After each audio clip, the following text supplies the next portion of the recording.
Hello guys, ಇವತ್ತು ನಾವು ಬಳಸ್ತಿರೋ ಅಂತ ಇಂಟರ್ನೆಟ್ ಯಾವಾಗ ಸ್ಟಾರ್ಟ್ ಆಯಿತು ಅಂತ ನಿಮ್ಗೇನಾದ್ರು ಗೊತ್ತಿದ್ರೆ ಕಮೆಂಟ್ ಬಾಕ್ಸಲ್ಲಿ ಕಮೆಂಟ್ ಮಾಡಿ. ಈ ಇಂಟರ್ನೆಟ್ 1960 USA ಅಲ್ಲಿ ಸ್ಟಾರ್ಟ್ ಆಯಿತು. ಫಸ್ಟ್ ಸ್ಟಾರ್ಟ್ ಆಗಿದ್ದು ARP ನೆಟ್ ಅಂತ ಒಂದು ಪ್ರಾಜೆಕ್ಟ್ ಸ್ಟಾರ್ಟ್ ಆಯಿತು. ಒಂದು ಸಿಸ್ಟಮ್ ಇಂದ ಇನ್ನೊಂದು ಸಿಸ್ಟಮ್ಗೆ ಕನೆಕ್ಟ್ ಮಾಡೋಕ್ಕೆ ಇದು ಹೆಲ್ಪ್ ಮಾಡ್ತಾ ಇತ್ತು. ಪ್ಯಾಕೆಟ್ ಸ್ವಿಚಿಂಗ್ ಇದ್ರ ಐಡಿಯಾನ ಕೊಟ್ಟಿದ್ದು ಲಿಯಾನೋ ಪೆಂಡ್ರೋಕಾರು ಇದನ್ನ ಕೊಟ್ಟಿದ್ದು.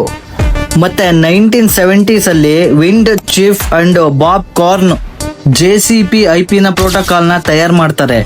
ಇದು ನಮ್ಮ ಡಾಟಾನ ಸೇಫ್ಟಿ ಆಗಿ ಟ್ರಾವೆಲ್ ಮಾಡೋದಕ್ಕೆ ಹೆಲ್ಪ್ ಮಾಡುತ್ತೆ.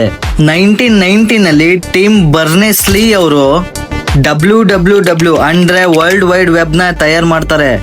ವೆಬ್ ಪೇಜಸ್ ಮತ್ತೆ ಆಕ್ಸೆಸ್ಗಳು ನಮ್ಮ ನಾರ್ಮಲ್ ಜನಕ್ಕೆ ಆಕ್ಸೆಸ್ ಮಾಡೋಕ್ಕೆ ತುಂಬಾ ಈಸಿಯಾಗಿ ಸಿಗುತ್ತೆ.